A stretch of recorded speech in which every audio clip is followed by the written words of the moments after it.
safar di defar mbooloo mi loo jëf ñu dal koy ful lu doon laa ngi yéem naa ko ngir màggalam gi doon safar di defar mbooloo mi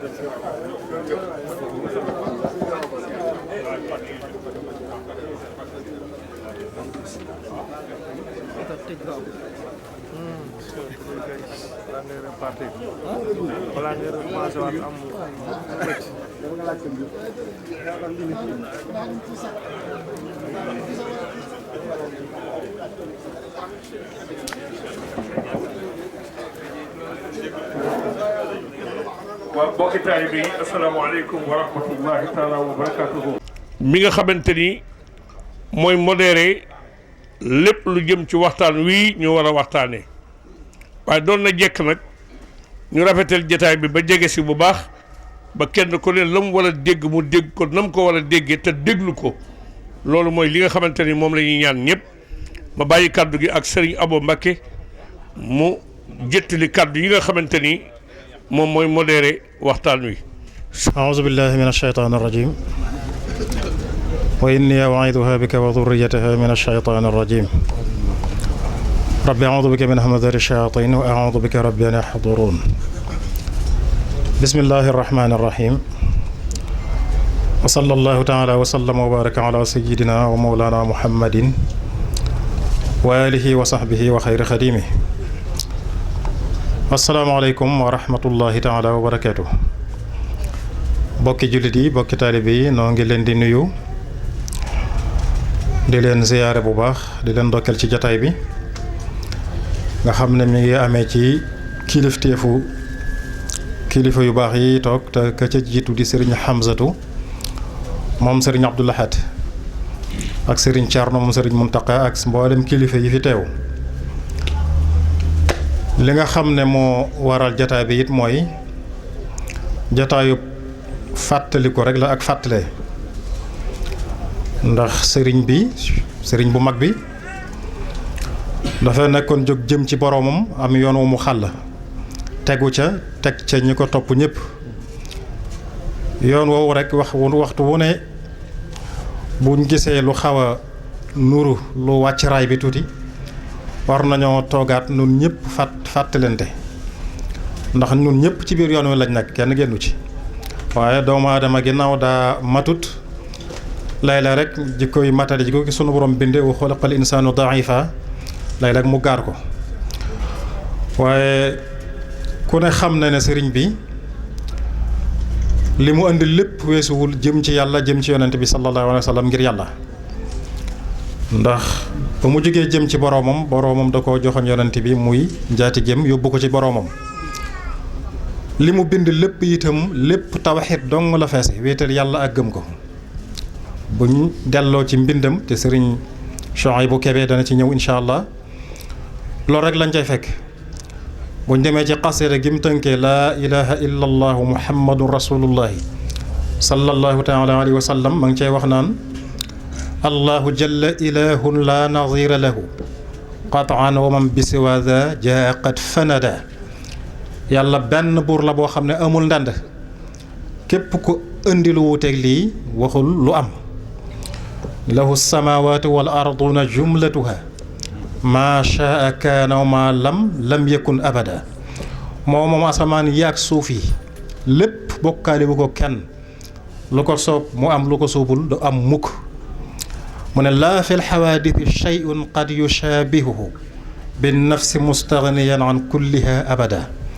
amul dara loo xam ne nuru na yàlla dara lu bët di tege mbaa lu nopp di dégg lu nuru yàlla dara amut wala luy dimbali yàlla ci dara kon tawxiid boobu la Sëriñ Tuubaa indi allahu rabbul wara qad jalla an adadin fal taabudu rabbakum wal tatrukul adada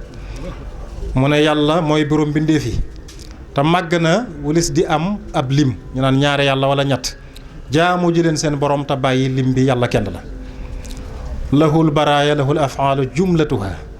bil mulki wala hamdi fi daarayni munfarida mu ne yàlla moom mbindéef yi moom seeni jëf kenn doonu ci dara ci te àdduna ak àllaaxira lépp ci loxoom la nekk te dafa tege na rek kenn jegewu ko kenn du moroomam yàlla dafa wéet kon foofu la tegoon boroomam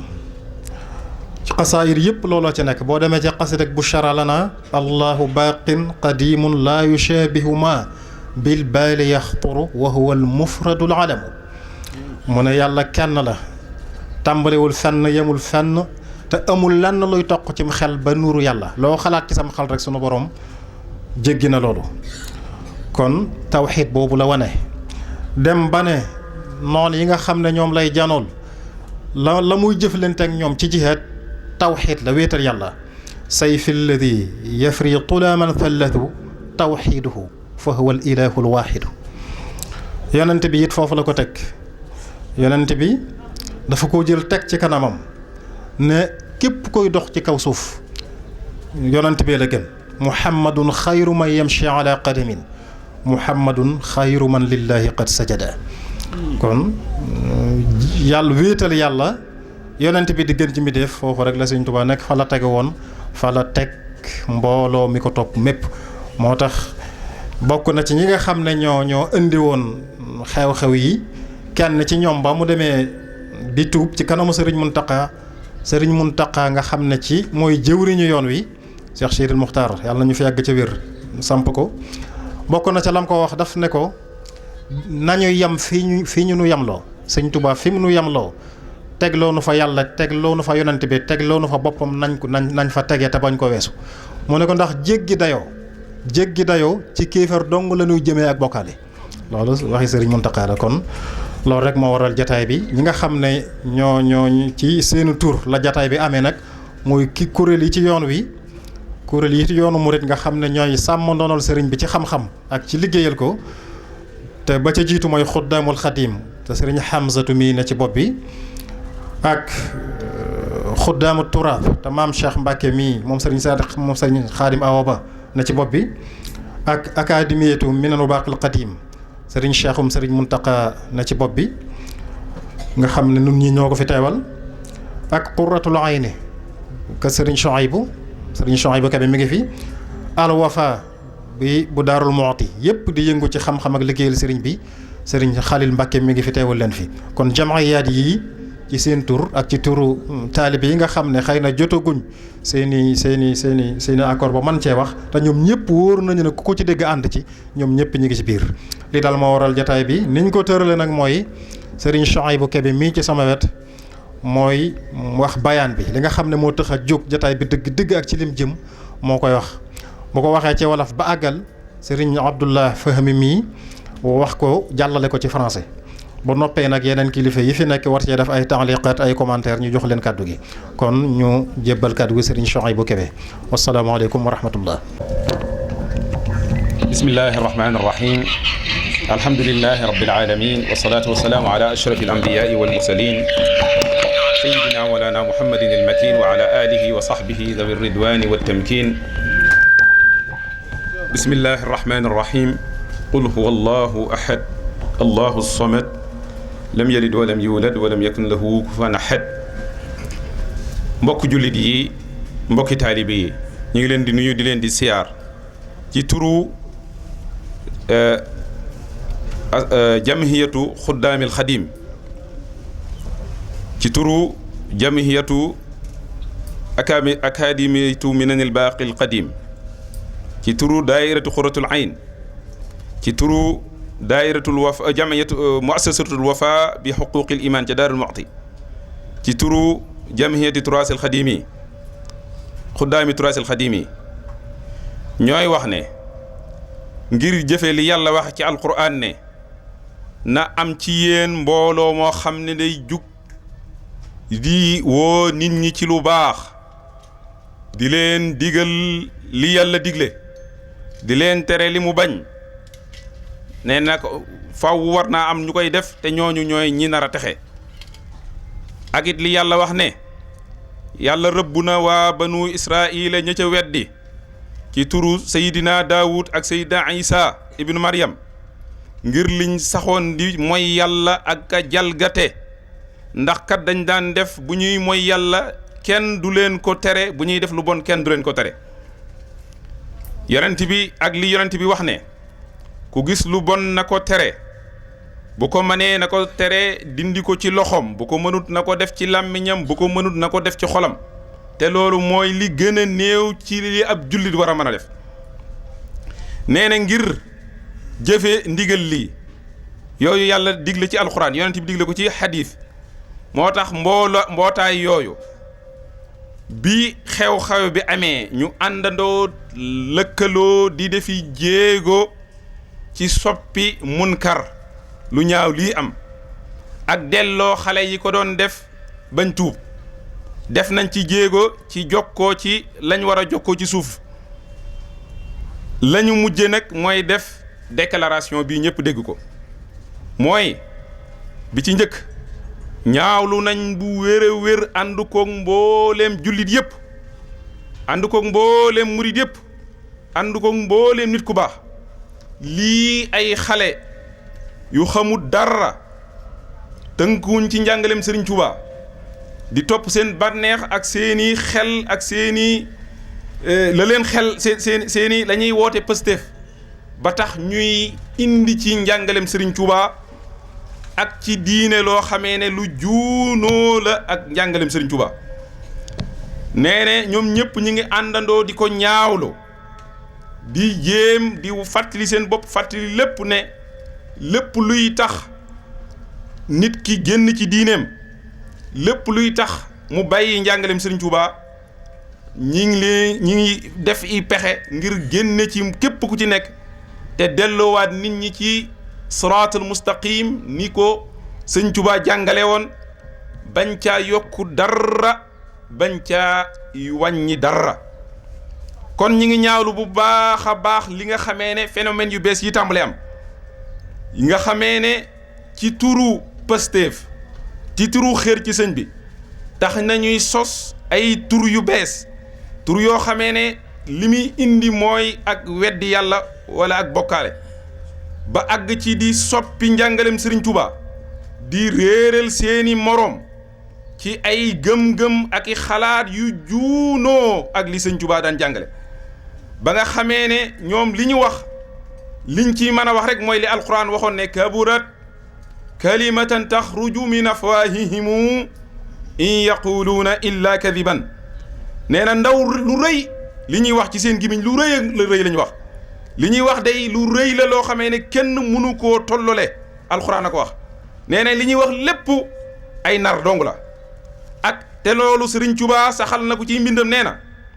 dhullu alladi yubaarizu llaha aljalil dhullu dhalilin fawqahu kullu dhalil yaa man yara gayra alilahi rabba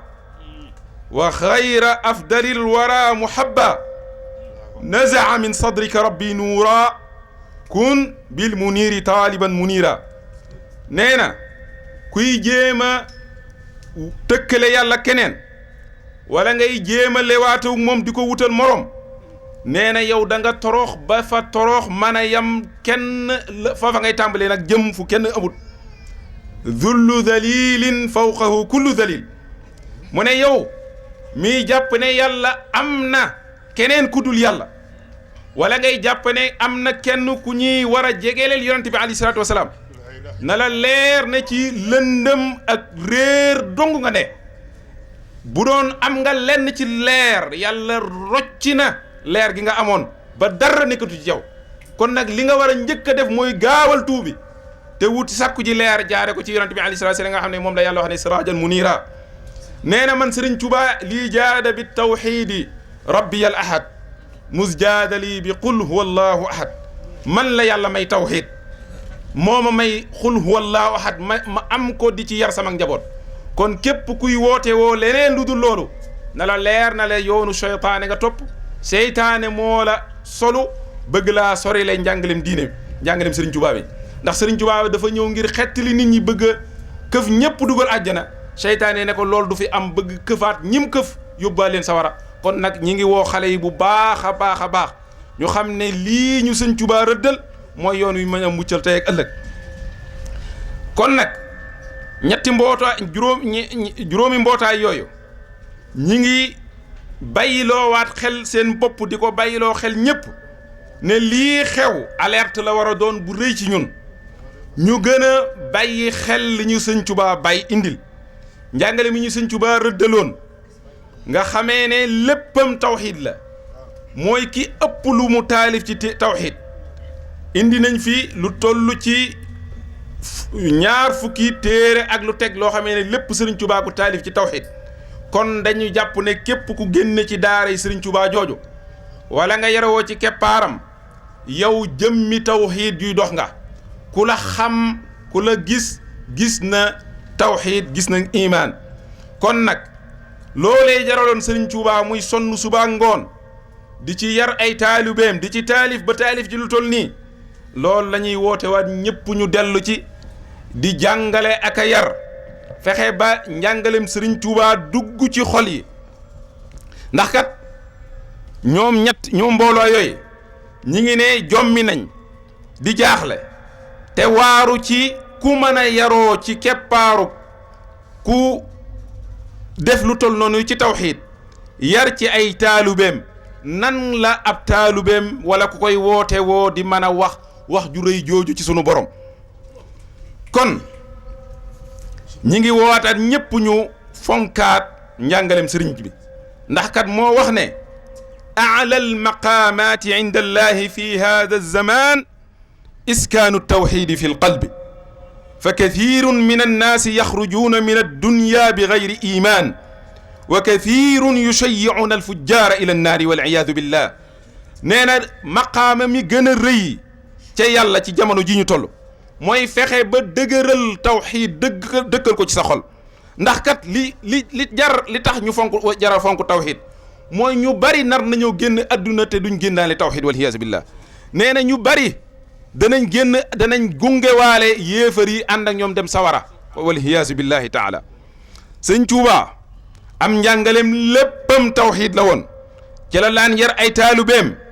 ku gis am mbindam daana wax naan wa baadu fal ulumu afdalu tilaat wa xayru ma llahu bihi abdan afaat lakinnama tawxiidu xayru zuxri lilchaxsi fi lqabri wa yowmi alxashri nee na xam-xam mooy li gën lu yàlla di may ab jaam may la xam-xam moo ca gën waaye xam-xam yépp ba ca gën nag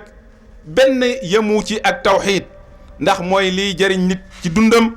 moo koy jëriñ ca bàmmeelam mooy koy jëriñ ca yowmal qiyaam nee na li annahu an gayrihi yugni wala bidunihi yufiidu ilmun musjala tawxiid mooy li nga xamee ne moom doy na sëkk boo ko boolewut ak dara te leneen loo am te boolewu ci tawxiid loola kasara dong lay doon waxaat ci masaalikul jinaan ne wa afdalul ulumi bil itlaaqi tawxiidu rabbina ala ittifaaqi xam-xam yépp bi ci gën mooy tawxiid waxaat ne awalu ma awjabahu arrahmanu qatan ala almukallafi liimaanu lii jaam bi boo xasee ba nekk mukallaf li njëkk a farata ci yow nga war koo def mooy fexe ba sa ngëm sell nga teg ko ci xaqiida bu sell waxaat ne ida btada almuridu bitawxidi walfiqhi an tasawufin mujidi muntahijan madhaba ahli sunna maha aljamahati wa tilka aljunna mu ne murid bi li mu war a tàmbulee mooy fexe ba ay mbiram mu tàmbulee ko booy jaayante jéego bi nga war a njëkk a dëkk mooy tawxiid doog caa teg fiq door a jàll ci tasawuf nee na boo ko defee tegtale ko noonu soobu nag tasawuf amut fu mu yem di dem rek kooku moo mën a mucc tey ak ëllëg waxaat ne awalu waajibin ala almuridi taxsilu zaadihi min altawxidi sama taalibe farata ji njëkk juma koy digal mooy na fexe ba li ko war ci wàllu tawxid mu am ko wax ne bind naa ab leetar jëme ko ci sama mboolem taalibe yi yàlla na leen yàlla salaamun tayyibun yasimul jamii wa yadxuluhum fi daan ne yàlla na leen yàlla may jàmm daan ne maa ngi digal sama taalibe yi képp ku aju ci man muy góor muy jigéen li nga war a njëkk a def mooy xam say farata tawxid bi taallumi al aqaidi wa tawxid boo ca jugee jàng say farata na ngay jàppe na ngay woore na ngay julle daa di ne nag warlul naa leen ay taalif yoo xam ne lépp luñ ca soxla ci loolu danaa leen ko ci defal sëriñ bi waxaat ne wal xaqu bad'ul abdi bit tawxiidi wal fiqhi an tasawufin majidi nee na bu jaam bi li mu war a def mooy wurta jug rek tàmbale tasawuf waaye dafa war a jaar ci tawxiid ba mu sell mu jugee ca jaar ci fiq door a jaar ci tasawuf kon loolu mooy njàngalem Sëriñ Tuuba daana wax tamit xale yi ne yaa ayyuha shubbaanu in xiftum xajal fa qaddimu taalluman ala amal fa qaddimu al aqaida sunniya mujarradatin an firan wa mirya yéen samay xale yéen jeunesse murit boo leen bañee gàccey tey wala ëllëg te tey lay tàmbulee ku ko bañ na fexe ba jiital njàng balaa def dara te booy jàng na nga ca jiital tawxiid xaqiida bu sell xaqiida bu tegu ci sunna xaqiida bu set bu àndut ak benn ay sikki sàkkal wala benn lu lënt ci yàlla nee na sama njaboot jamaalukum ilmun wa saayun wa adab fa laazimuha yukfa ankumul wadab nee na lépp lu ñu naqar ci kaw suuf tey ak ëllëg loolu wadab la tudd mooy suul xaal li ci musale ñett yi dong la mooy sàkku ji xam-xam jaamu ji yàlla nangoo liggéey te ami teggin yooyu moo mën a musal nit ci toroxtaangay adduna ak alaxira yéen sama njaboot nag loolu foofu dongu la leen jaarale waxaat ne dhurriyatan tayyibatan tujaddidu nahja nabiyal mustafa tajtahidu sama njaboot li may ñaan ñooy ñu doon njaboot gu baax gu sell goo xamee ne ci sell ga nga xamee ne ci xam-xam lañ koy amee ak ci nangoo liggéey ak ci ami teggin ci la ñuy amee sell googu ci la ñuy jaare nag pour man maa liggéeyal ci yeesal diine ak di ijtihaad kon Sëriñ Tuubaa naxuñu Sëriñ Tuubaa jaarale nañ ci yoon wu sell woo xamee ne moom dong moo ñu mën a musal ci lii di am nga xamee ne jullit bu ko dégg sa jaaxle noonu bu ko dégg ree kon ci turu sunuy kilifa yépp la jamhiya yi ñu fi tudd muassasaat yooyu ci la ñuy woote waat mboolem taalibe yépp mboolem murid yi ne leen fii ñu Sëñ Tuubaa rëddaloon ci tënku ci fonk tawxiid nangoo jàng nangoo liggéey delluwaat ci daara yi xamal nit ñi lii Sëñ Tuubaa taalif ci téereem yi loolu dong moo ñu mën a musal moo ñu mën a musal tey ak ëllëg ñetti mbooloo yooyu ñi ngi yéegal tamit ne ci xew-xew bii bi mu amee seetlu nañ ne am nañu ci ànd ak ñun di ko naqarlu di ci defi jéego ñooñu ñëpp ñi ngi leen di sant xam ne li ab jullit war a amal am mbokkam jullitam mooy ànd ak moom mbégte ànd ak moom aw naqar bu gisee lu bon mu ànd koog moom xeex ko ba mu jóge fi waaye gis nañ tamit ne am na ay mbootaay wahabiya yoo xamee ne dañuy rëbbu ci ndox mu salte ñi ngi ciy jaare au lieu que ñu ne ab xale tooñ na wa ay xale jeng nañ ñu jubbanti leen ñu bëgg a jël pas-pasu xale yooyu généraliser ko ci mboolem murid yépp jaar ci ba def seeni fatawa yoo xamee ne seeni sëriñ ñoo ko def te ñépp am nañ son yi am image yi yori téere yuñ def di ci takfiir génn ci mbooleem yoonu murid wi ndax nañ ne xale yi li ñu gëm du ñoom ñoo ko gëm waaye seen pas-pasu sëriñ la yemuñ ci àgg ci sëriñ fu fi mas a jaar ñoom sëñ Bay Jaxateeg sëñ Moussa Ka yépp dem nañ dellu ci seeni mbind daan ne ñoom lii lañ gëm yemuñu ci sunu sëriñ siy dund sax jéem nañoo jël seeni wax di ko génne ci contexte bi ñu ko waxee di ko interpréter ci interprétation bu ñaaw a ñaaw ba def leen ay yéefar ne kon ñoom ñoo jiite yéefar gi kon nag lii xew dañoo jàppoon ne suñuy mbokki jullit lañ dañuy ànd ak ñun xeex lu bon waaye duñ ñu fi jaar di ñu tuumaal ak yéefar di ñu génne ci l'islam di defi fatawa te seen sëriñ jiite ko loo xamee ne ñun ñëpp gis nañ ko teg nañ ci suñuy loxo ñuy weddiloo suñuy sëriñ waaye loolu mbootaay yii nee nañ du lu leen jaaxal ndax kat ba mu tàmbalee yàgg na ñu koy muñ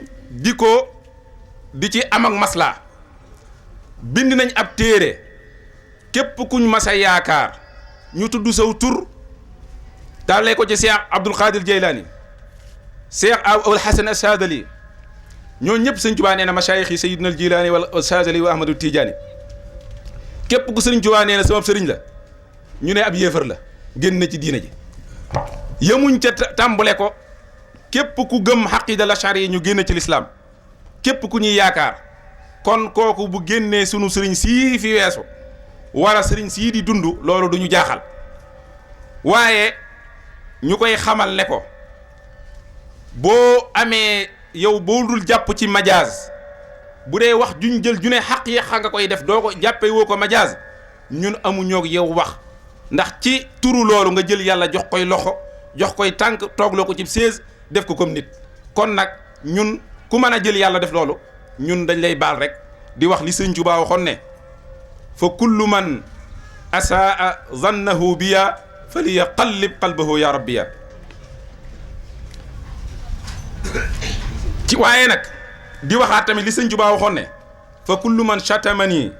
aw laama fa hab lahu tawbata wastislaama waaye ànd ak loolu lépp ñi ngi alerté ne kat lu ëpp tuuru ku bëgg jàmm kat da nga koy ànd ak say moroom suuxat ko jëmbat ko jàmbat mën a jàmm mën a am waaye kat am nañ ndigal am nañ kilifa waaye xamuñu nag ndax ñun ñiñ yilif mën nañ leen tere digal ñu def tere leen ñu bàyyi waaye kat taalibe buñ saaga sëriñam xolam fees mu dëkk ak yow ci benn dëkk bu jógee def la muy def nag ñun mënuñ cee ñu ngi ciy dégage suñu responsable ba mu jeex waaye nag na xam ne kon nag moo tooñ pour loolu bañ a am mbootaay yii signé si déclaration bi ñoo ngi ñaan nguurug Sénégal mu taxawaayam ci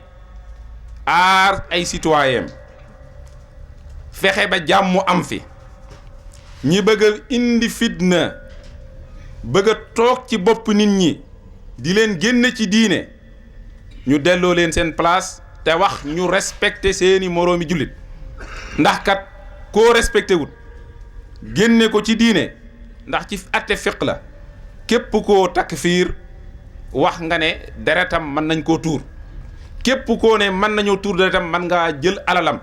mën ngaa def ci loolu moom la neex loolu nag buñ ko dee bind ci ay téere di ko wax ci réseaux sociaux yi di ko véhiculer seen ndaw yi di ko dégg bu ëllëgee lu am buñ ne magum xamoon naa ko waaye magum waxoon naa ko moo gën ndax kat la taal penku taal Tombouctou taal Boko Haram loolu tàmbalee wut xëy suba am waaye ay xalaat la woon ak i pas-pas ñu koy wax di ko bind ba ci yàgg mu génnee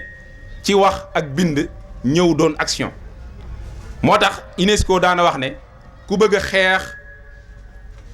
violence ak terrorisme bu ko xeexee ca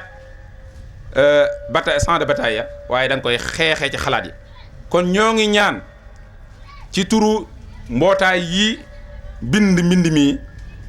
ñu xam ne nguur gi taxawaayam ci garanter sécurité nit ñi bëgg a indi fitna ci réew mi ñu dóor leen loxo bi weñ ci seen ñu dellu ci seen place ndax jàmm mën a am jàmm ci lépp xaj wasalaamaaleykum wa rahmatullahi wa barakaatu. shukran ñëpp déglu. salaamaaleykum jërëjëf Serigne Chouaïbou nañ ko bëggee woon lépp mat na sëkk leeral nga lépp ba mu leer nañ ñi. jërëjëf sant nañ la bu baax a baax ci jotaay bi ni nga ko waxee rek sëriñ bi moom ñun ñi ko topp ñëpp xam nañu ne ku jëm ci moom ci yàlla nga jëm ndax nee na amul lu dul yàlla kon buñ ko tuddee tudduñu yàlla dañoo xam ne ku dem fa moom fekk fa yàlla ndax dundam gépp ci yàlla la ko jeexal ba am ko wax na ko bind ko bàyyee ko fi nun ñëpp nu gis ko xam ne wax na ne bis bu ñu yebalee Azraïl ci moom ngir muy dellu ci boroomam foofee amu fa ku dul yàlla maa lii gadan xiina Azraïlu yaqbiduni ruuxi nasirun siwa mawlaaya fil usri nee na bis buñ koy delloo ci këram gu mujj di ko fa dugal amu fa ku dul yàlla maa li siwaahu ida mallaxdu gayyabani wa jaani al malakaani dëhra min wasari foofu nee na yàlla rek la fa am nee na bis penc bu taxawee aw mu fa kudul yàlla maa li gadan yawma xashri al xalqi kullihimu rabbun latifun siwa mawlaaya dil bashari kon noonu xam nañu ne sëñ Tuubaa ku dem fa moom fekk fa yàlla bëgg a ànd ak ñoom nag du ñu dugal mukk ci weddi suñuy mabaadi dafa bokk ci suñuy mabaadi gëm sëñ Badawi moo doon jokkoo nee na moom it ñoom ci lañ bokk. waaw jërëjëf kon sëriñ Ahmadul Bari mu sëriñ Fàllu jiite Rawdu Rayaahiin nee na mi ngi ànd ci jataay bi kon Rawdu Rayaahiin bokk na ci tur Rawdu Rayaahiin bokk na ci jataay bi kon ma ne bëgg a ànd ak ñoom bëgg a maslaa ak ñoom ñi gëmul baatin du ñu weddiloo mukk suñuy mabaadi ndax ñun gëm nañu baatin nag gëm nañu ne lépp luñ bëgg ci suñu borom àdduna ak alaaxira barkeb sëñ Tuubaa mën nañu ko may ndax am na ko ci boromam kon nag lu ñu masla it sunu principe yooyu moom duñ ko weddi mukk kon ñu jox kàddu gi sëriñ Abdoulaye Fahmi mu leeral li déclaration bi sëriñ Chouaïbou Kébé doon def mu leeral ko ci déclaration dans cette circonstance que nous espérons va clarifier un sujet important pour le Sénégal et l'islam et la cohabitation des musulmans et des non-musulmans au Sénégal. Bismillah ar-Rahman ar-Rahim. Allah dit dans Sourate Al-Imran, et que parmi vous une communauté appelle au bien et ordonne la bienfaisance et interdit le mal. Ceux-là sont les bienheureux. Allah dit aussi dans Sourate Al-Ma'idah, ceux qui ont apostasié parmi les fils d'Israël furent maudits par la langue de David et de Jésus, fils de Marie, parce qu'ils désobéissaient et étaient iniques. Ils ne se blâmaient pas pour le mal qu'ils faisaient. Malheur à eux à cause de leur œuvre. Le prophète Mohammed sallallahu alayhi wa sallam disait, celui qui voit des œuvres impies, il doit les corriger par ses mains, et s'il ne peut pas, par la langue, et s'il ne peut pas, il doit les dénigrer par le cœur. Ceci est le minimum de la foi. Par fidélité à ces versets et aux hadiths qui exhortent à ordonner le bien et interdire le mal, l'association Khadim al-Khadim, Da'irat Qurrat al-Ayn et l'Académie Minan al-Baqi al-Khadim et l'association El-Wafa de Dar al-Mu'ti et l'association des serviteurs du patrimoine de Cheikh Ahmadou Bamba font cette déclaration pour dénoncer les propos hérétiques et blasphématoires qui font atteinte à la majesté divine et qui falsifient les enseignements du Cheikh Ahmadou Bamba. Serigne Ahmed Badawi vient d'appeler pour adhérer aussi à la déclaration avec Daïrat Rawd Rayaahin. Nous sommes profondément choqués par ces événements malheureux qui mettent en péril la cohésion des musulmans par des propos inconsidérés et outrageux que des jeunes incultes et irresponsables publièrent sur les réseaux sociaux. D'abord, nous tenons à signaler que les propos tenus par ces jeunes sont tellement débiles qu'ils ne méritent pas de commentaires. On rappellera qu'Allah dit dans Sourate Al-Kahf quels énormes propos sortent de leur bouche. Ils ne professent que des mensonges. Khadim Rasoul dit: l'avilissement de celui qui se confronte à Allah le majestueux sera le pire avilissement. Ô toi qui conçois un autre Dieu qu'Allah et qui ne considère pas le prophète le meilleur des êtres, Allah a enlevé de ton cœur la lumière. Demande par la lumière du prophète la guidance. Quant au vers mentionné par le jeune garçon inculte et dont il travertissait le sens par simple ignorance de la langue arabe, il signifiait la lumière du prophète élu s'était prosternée pour le majestueux avant la création d'Adam. Nous saisissons l'occasion pour interpeller nos responsables pour la diffusion de l'enseignement véritable de Cheikh Ahmadou Bamba, qui invoquait Allah pour lui donner une descendance pure, dhurriyatan tayyiba, qui revivifie la voix du prophète élu, sallallahu alayhi wa sallam. Cette pureté est nécessaire pour accomplir la mission à laquelle nous convie le Cheikh. Ainsi, les descendants du Cheikh ont une lourde responsabilité. Nous rappelons que l'enseignement de Khadim Rasoul est basé sur le Tawhid et que ses écrits en la matière font référence, et que tout mourid qui se réclame de Khadim Rasoul doit connaître les principes élémentaires du Tawhid, comme il doit connaître ce qui est nécessaire pour accomplir les prescriptions religieuses. Ma yajibu ala al-mukallaf. Et puis, il doit se conformer à l'éthique de la voie, adab. Khadim Rasoul dit: le savoir le plus éminent est incontestablement le Tawhid d'après le consensus des savants. Ensuite vient le commentaire du Coran et le Hadith, comme l'a affirmé Daimani. Après, c'est le fiqh sans nul doute, suivi des instruments de la linguistique arabe tels la grammaire, la métrique, la rhétorique et la sémantique. Quant à l'œuvre la plus éminente, c'est celle qui procure les meilleurs bénéfices, comme la transmission du savoir qui sauve de l'ignorance et écarte de l'hérésie et des fausses croyances, ainsi que tout ce qui purifie les cœurs et les âmes, tout en gratifiant l'aspirant de la guidance et de la clairvoyance. Le Tawhid est le fondement de la voie du Cheikh et sa substance. Pour cela, il insistait sur le sujet dans la majorité de ses écrits. Il disait: les sciences sont le meilleur don et le meilleur de ce que Allah gratifie son serviteur. Toutefois, le Tawhid est le meilleur patrimoine pour l'individu dans sa tombe et le jour de la résurrection.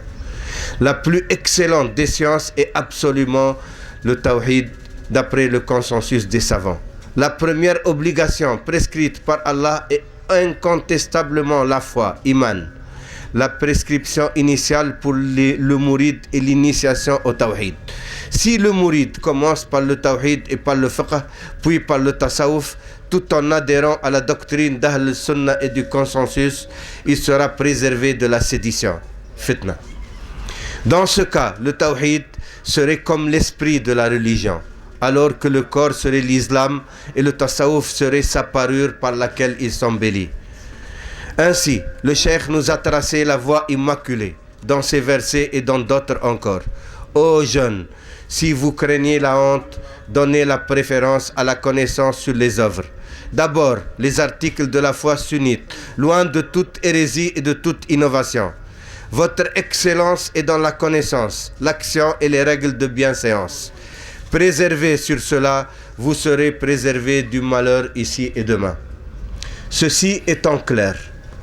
nous tenons aussi à lancer un avertissement solennel au groupe Wahhabi du Sénégal, dont le leader a tenu des propos offensants et dangereux à l'égard de toute la communauté mouride, en faisant l'amalgame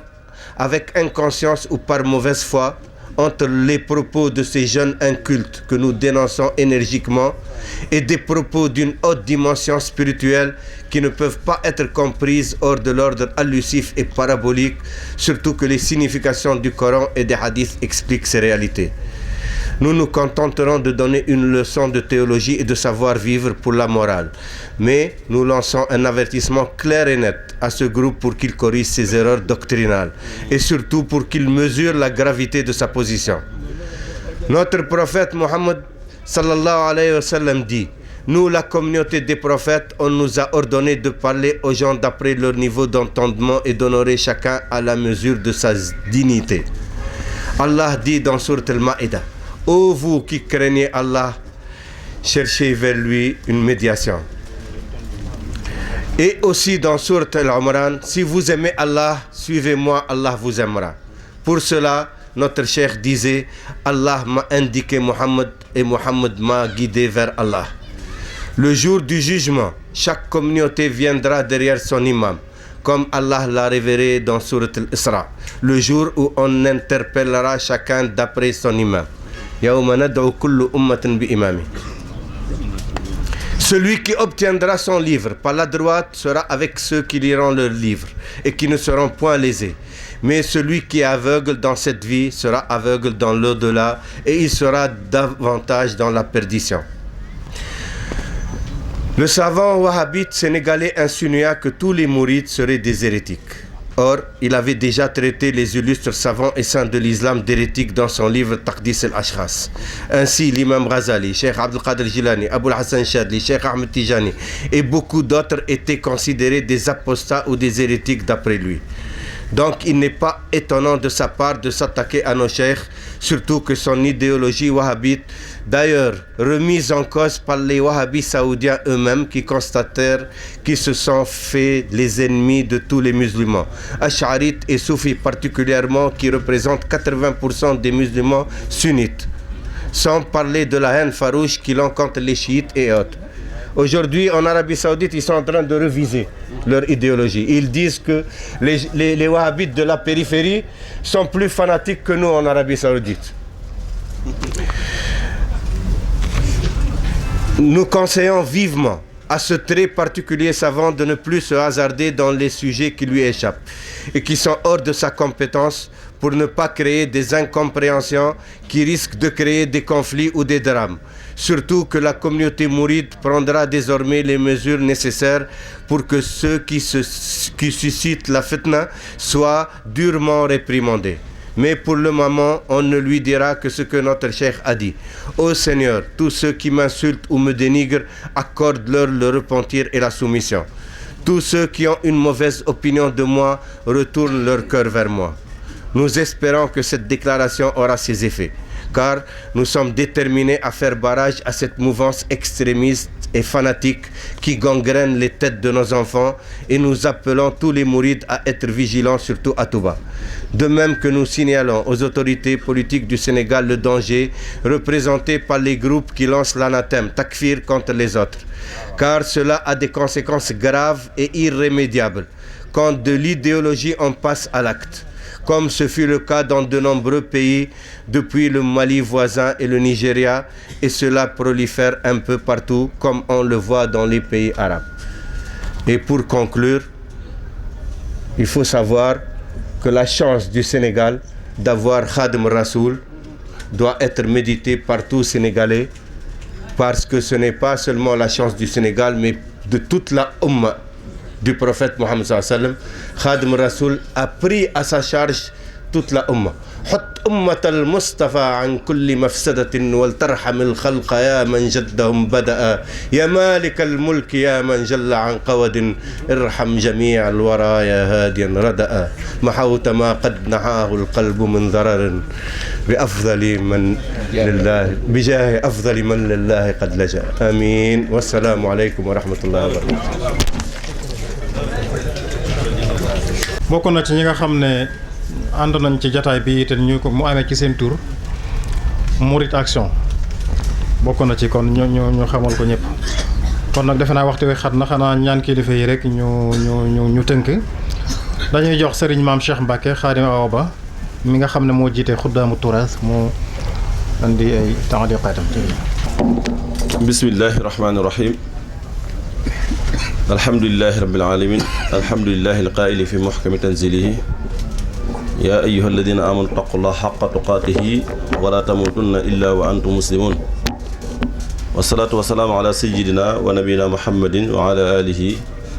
wa ashaabihi wa xadimihi wa man tabi'ahum bi ihsan ila yawmi din. mbokk jullit yi gannaaw bi sant yàlla jullit ci yonent bi sallallahu alayhi wa sallam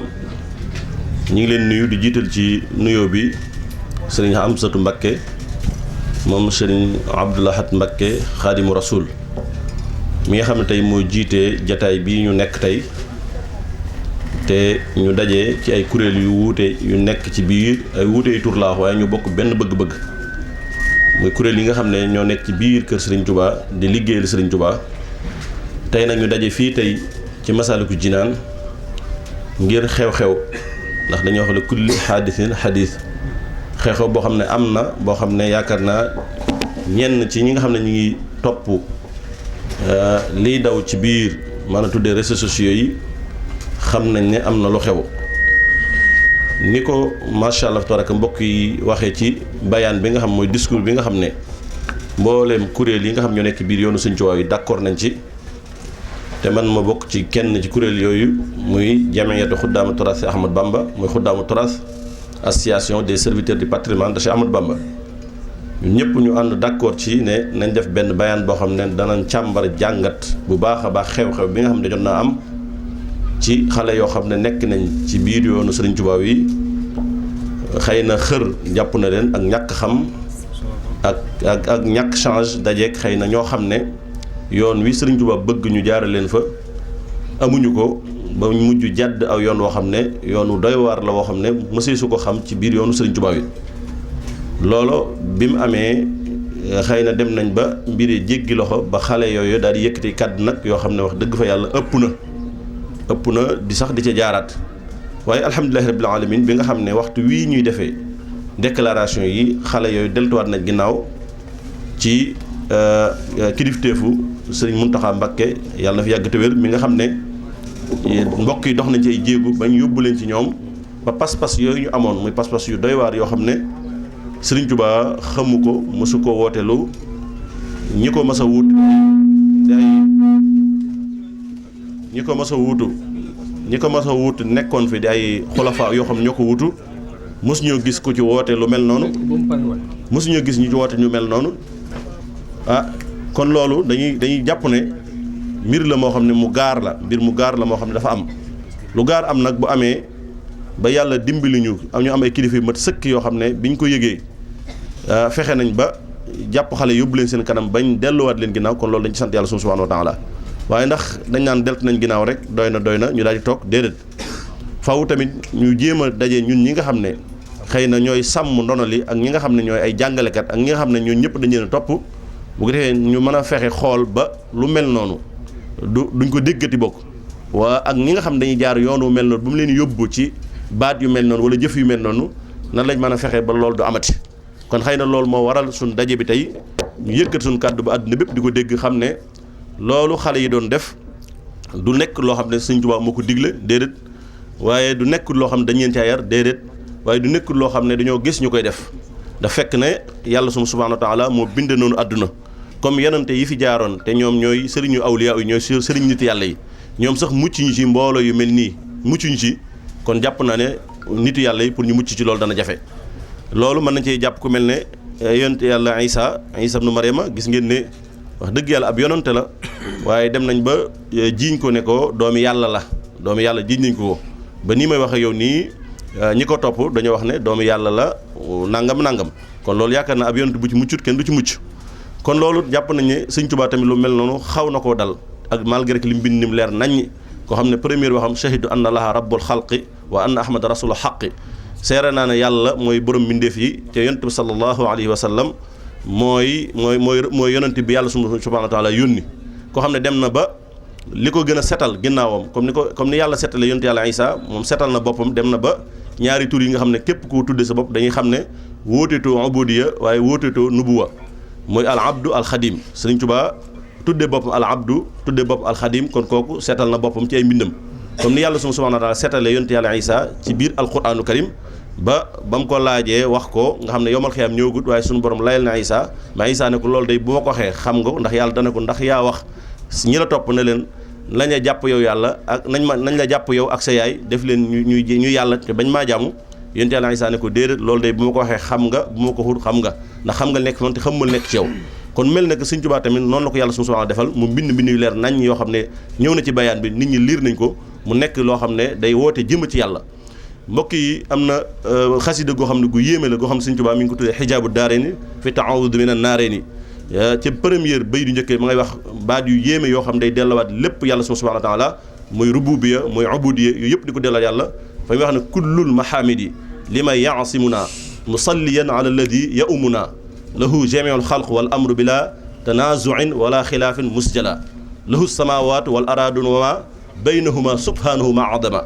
mbokk yi ñetti bayit yi doy na sëkk ñu xam ne Sëriñ Tuubaa abdu la woote xadim la woote dem na ba wax yàlla subhanahu wa taala mu mel ne li ñu tudde ak bokkaale yàlla setal na ko ci mu ne barratani rabbi min al ishraaki li xallidil yaqina daa idraaki yàlla setal nga ma ci lépp loo xam dañu mën a tuddee ak bokkaale la seetal nga ma ba ma set wicci te yàlla na nga saxalal ma am ak yaqiin kon loolu foofu la mën a setal sa bopp yam ndax doomu aadama buy jaamu yàlla wala ab jullit daa war di ñaan yàlla am yaqiin ci li muy mooy am yaqiin ci li muy def ba nga xam du am déng-déng moo tax mu ne ko lii xal di yaqina daa idraaki kooku demaat ba ci xasida goo xam ne yaakaar naa ñiy jàng xasida ñëpp moom la ñuy tëjee ihdi jami an nasratal mustaqim wa bi saxin kullana bila saqim gis ngeen ci biir bayi di ba ngeen naan iyyaka na'budu wa nasta'inu fa innaka al ma'budu wal mu'inu yow yàlla subhanahu wa ta'ala yow rek la ñuy jaamu yow rek la ñuy dimbali ko yow yaay kii mën a dimbale yaay ki ñuy jaamu kon yaakaar naa Sëriñ Tuubaa seetal boppam waxaat tamit dénkaat loo xam taalibi la ko dénkoon amartu kulla man yadda'i annani ra'isuhu bi taa'atillahi wa taa'ati rasulillahi sallallahu alayhi wa sallam wa an yatruka maa yaksiru xawaatir ahli ardi wa gayriha wa salaamatu wal aafi xayru fi dunya wal axira daana digal naa képp koo xam ne yaa ngi wax ne maay seen njiit ci diine kon booba taalibi lay digal mu ne digal naa leen ñu jaamu yàlla topp yonent bi sallallahu alayhi wa sallam waaye bàyyi lépp loo xam ne dana yàq dana damm xalaati kaw nit ñi xam ngeen képp ku ñemee taxaw ne Sëriñ Tuubaa moo sàkk yàlla wala yaasu billahi taala yàqum xel mu lënt mu lëx foofu la mën a commencé kon Sëriñ Tuubaa digaloon na taalibe yi ne leen waxuma baat yu mel na waaye lépp loo xam boo ko waxee mu xaw a deng ci xeli nit ñi Sëriñ Tuubaa ne digal naa la nga teg ko ci suuf loolu Sëriñ Tuubaa digaloon kon nag li ci des nag mooy ñi nga xam ne dañoo bëgg a profité nag ci mbir mi di ci profité bay laafaale suñuy kilifa yoo xam ne seen yoon nekku ca te ñoom ñoo gën a jàng ne wala taziru waziratun wizra ukhra ñu bëgg a taxaw nag jamono bi ñu toll nekk ci réseaux sociaux yi di ci laafaale suñu kilifa ba leen takfir muy al wahabiya loolu moom wax dëgg yàlla kuréel yi fi nekk ci biir yoonu yëpp te dajee fi tey ñun sax duñ wax ak ñoom waaye état du Sénégal la ñuy avertir état du Sénégal muy président de la République mi nga xam moo jiite réew mi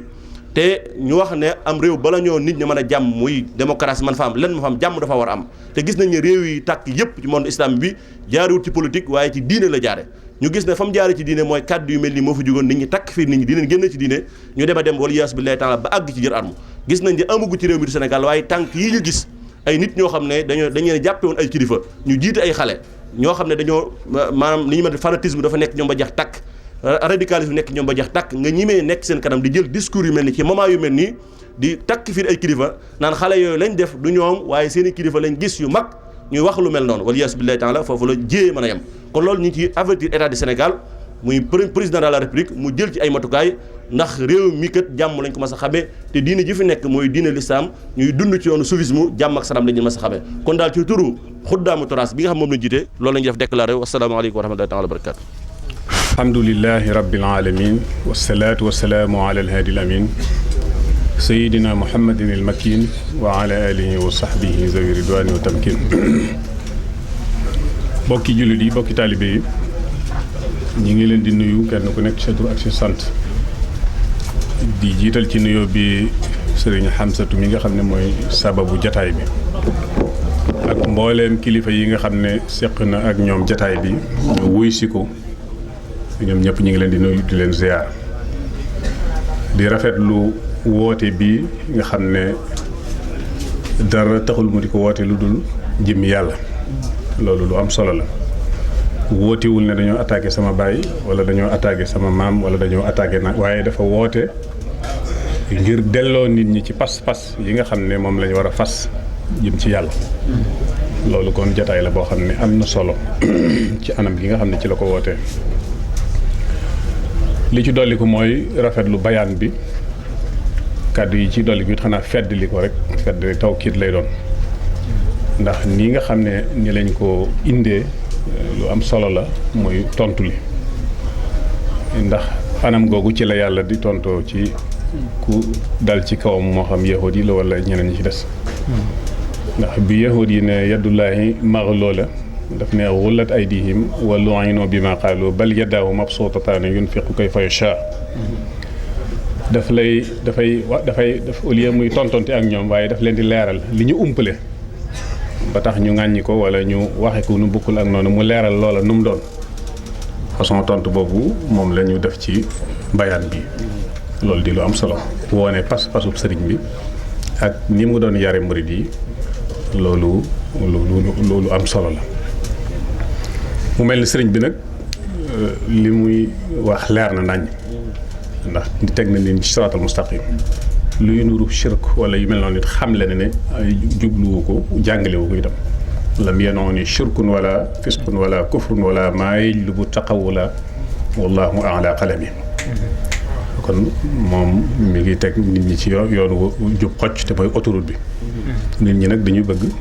ay ñal la waaye yoon wi moom leer na nañ Xasanul Bisri nag dafa waxoon wax ju am solo ndax def ne woon yadiu haza din bayna al jaafi anhu wal gaali fii diine ji bis bu demee bay sànku ñaar ñii ci lay sànkoo mooy ku teengal lool ak ku sàggan lool ñaar yi ñi ñu tudd fii ñaari xeet yi ñoo fi nekk mooy ñi nga xam ne dañoo jàpp ne mag ñi li ñu doon def ci ay liggéey dara wéeru ci ñooñu ñooy ñi nga xam ne dañoo teengal ñi sàggan ñi nga xam ne ñoo teengal mooy ñi nga xam ne jàpp nañ ne mag ñi ay yàlla lañ loolu feeñ na ci déclaration bi waaye groupe bu mujj bi nga xam ne ak bëggeel ak cofeel gu ëpp moo leen dugal ci loolu ñooñu yomb nañoo delloo seen place ndax lii nga leeral suñu xamee ne nii la sëñ bi jàppee lii pas-pasam su dëggoo ci ñoom waxuma nag su fekkee ay leneen a ko lal daañuy dellusiwaat ndax daanukat dëgg-dëgg ngay àgg foofa dafa yóbbatu léegi ñu bari ñuy wax loolu du ñu saaga seen baay du ñu saaga seen yaay activités yi ñu nekk itam mu di leen jural koom-koomu àdduna du ñu ko bàyyi kon daanukat ga des na ñooñu moom kon daanaka sax jarul kii waaye groupe boobu ci des nag nañu xam ne sëñ Tuubaa moom zababtu li gayrillaahi maa lam yaliq bihi la wax lépp lu yellul ci yàlla dàkku naa ko moom nag yàlla ci boppam wa zabali gayri dahara mawlaaya xussadi ñi nga xam ne nag ni ma yàlla def leen a neexul ñoom yàlla moo ma leen dàkkul ñoom seen bopp dàkku yàlla googu nag kon lañ ko bàyyi xel salaamaaleykum wa rahmatullahi macha allah